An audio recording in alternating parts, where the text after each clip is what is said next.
What's going on, everybody? Welcome back today for another video. It's your boy Stevius. It's been a few days since I uploaded my last video. I have been out of town enjoying the mountains of Colorado. You guys know how it is. Sometimes you got to get out, live some real life, touch some grass, or in my case, touch some rocks. But boy, I tell you what, do I know how to plan the timing of a vacation, to plan it right around the time when Call of Duty is getting revealed. You got Nintendo Directs happening, you got, PlayStation revealing stuff, Xbox Showcase, everybody's revealing stuff, and I'm out on vacation, can't get anywhere near a laptop or computer to actually cover this stuff. But I tell you guys what, that vacation was much needed, but you can rest assured there's a lot of videos that I've got in my pipeline. There's so many things that I want to talk about, not just Call of Duty related. Like, man, did you guys see that Zelda Ocarina of Time is coming out this year for Nintendo Switch 2?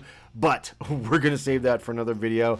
Definitely stick around to the end of the video because I got some things that I want to talk about upcoming videos. But for today, my friends, we are talking about Call of Duty and DMZ. And with that being said, let's get on with it. So as many of us already know, DMZ was revealed this recent weekend where they had a nice 3 to 4 minute long gameplay or somewhat gameplay trailer showing what we can expect from DMZ, followed by like a 40-minute COD pod where they were just talking about the game and everything about it. I will say, for them to go on there for about 40 minutes and just sit around and shoot the breeze about this shows how confident they are in this game mode. Now, for anyone who hasn't caught on just yet, when you are actually playing the game, it is not going to be from the point of view of a body cam. This is coming from the perspective of the downed player. And if you want my honest opinion, I think the reason why they went with that wasn't just to show off this body cam perspective, but it was also so that they could hide what it looks like when you are looting things, so they could hide some of the things that are going to be available in the game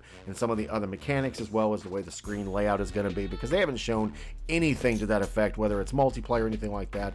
They've just kind of shown us a little bit of what the game looks like, a little bit of what the gunsmith looks like, and the guns, and it's really just to keep things under the vest, if close to the chest, if you want to call it. Some of the features that are going to be coming in DMZ is it's going to have its own unique map, and that map is called Hajin. It is a massive tri-nation map that covers parts of South Korea, North Korea, and Russia. The majority of the map takes place in South Korea's exclusion zone, recovering from a nuclear reactor meltdown. The most important takeaways about the map itself is that we'll have dynamic weather. So 1 minute it could be foggy, it could be drizzling rain, it could have, snow coming in the map. It could be a bright sunny day. You never know what you're going to get until you really drop in. The world itself is going to be a living world. It's going to have things like moving convoys, overhead air traffic, and escalating AI type threats. And from the way the devs described it, the AI in the game could be so challenging that it could take entire teams to defeat them. Now, according to the Call of Duty blog,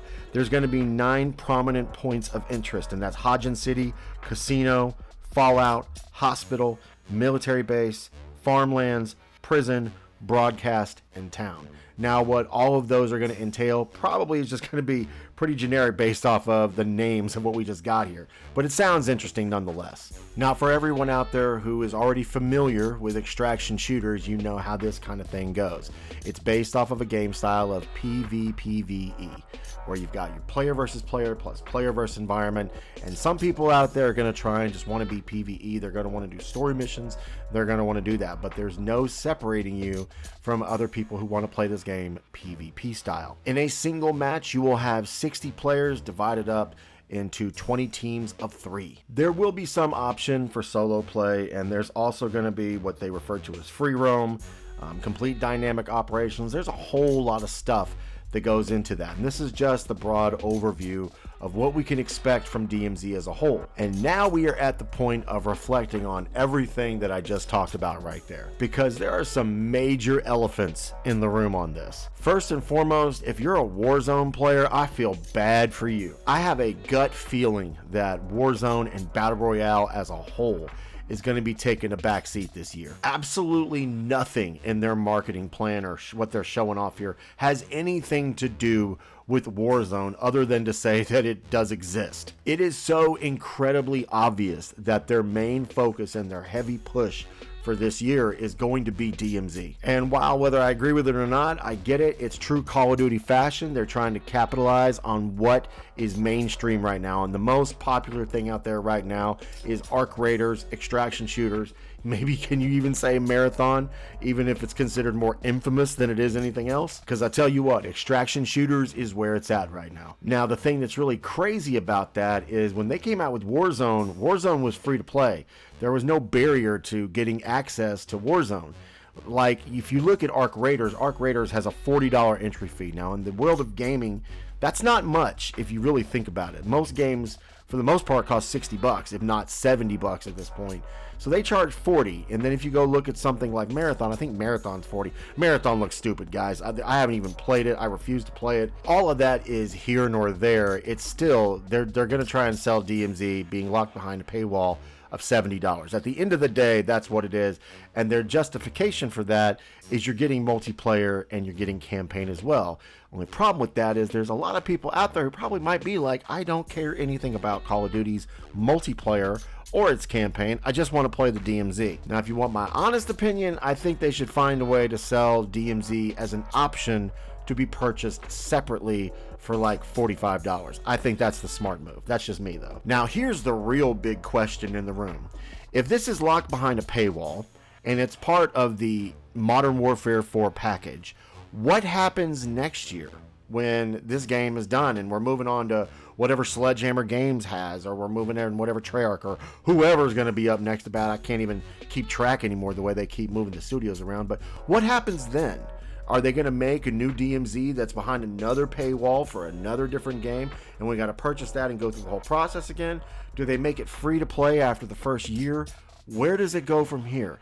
That part really doesn't make a whole lot of sense right now. Definitely something to think about. I will say this much. I'm actually kind of surprised that I'm feeling kind of excited about giving Modern Warfare 4 a try. I have never been more unexcited, if you want to use that word, less thrilled for a Call of Duty than I have been for Modern Warfare 4. And I didn't see it possible as being remotely interested in this game just based off of everything that was being leaked about it. And I feel like it seems that they care more about player feedback, maybe.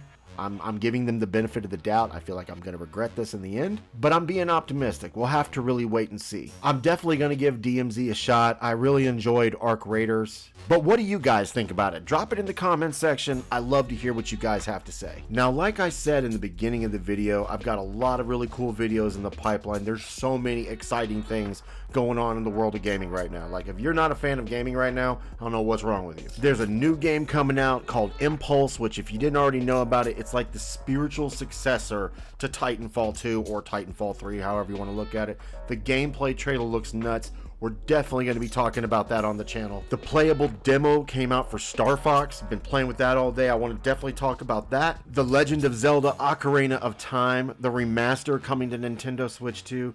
Definitely want to talk about that. There's so many cool games that have been announced lately. There's like something for everybody. If there's a game out there that you're excited about that got announced, whether it was at the Xbox Showcase, Nintendo Direct, or whatever, throw it in the comment section. I want to hear what you guys are excited about. But guys, that's all I've got for today's video. If you're new to the channel, subscribe, turn notifications on so you can be notified every single time I upload a video. If you liked the video, drop a like. If you didn't, hit the dislike button, whatever works best for you. But otherwise, this is your boy Stevius signing out, and I'll see you on the next one.